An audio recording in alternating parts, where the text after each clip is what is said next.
Maro kuyindi aramana samana kuyiti arakushayin. Okay. Hello, hello, hello. Um, was just having a conversation with a friend of mine, um, Doug Barrett, and we were discussing a lot of things. But what we got to was very important for all of us to remember, and that is that Christ in you, the hope of glory, sees the Christ in another. Paul talks about that when he says that if Christ is in you, then the Christ is also in us. When you look at your enemy, look at here, it says, Father says, I have given you the backs of your enemies, the necks of your enemies. Um,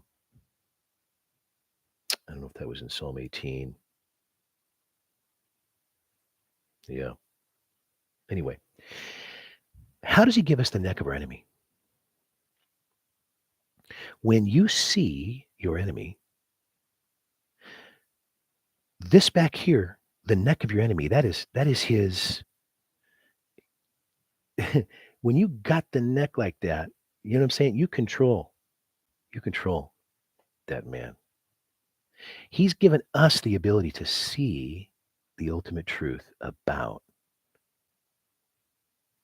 that man, that woman, our enemy. Think about this. When Yahweh, creator of all life, thought about you,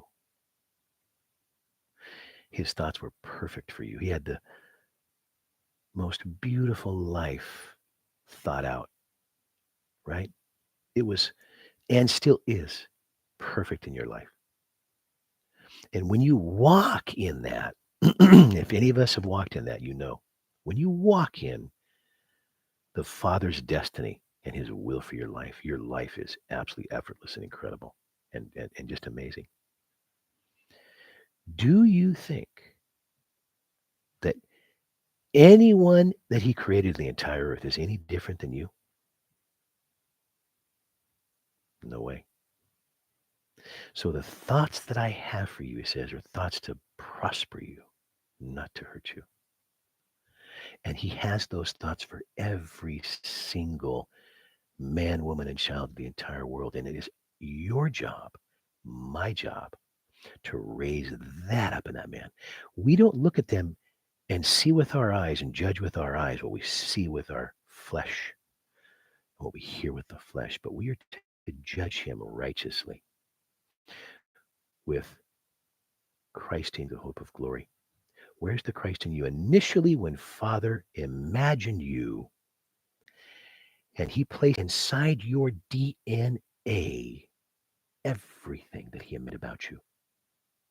So when we look at one another, we are going to look at the DNA of how our Father created you, how our Father created me.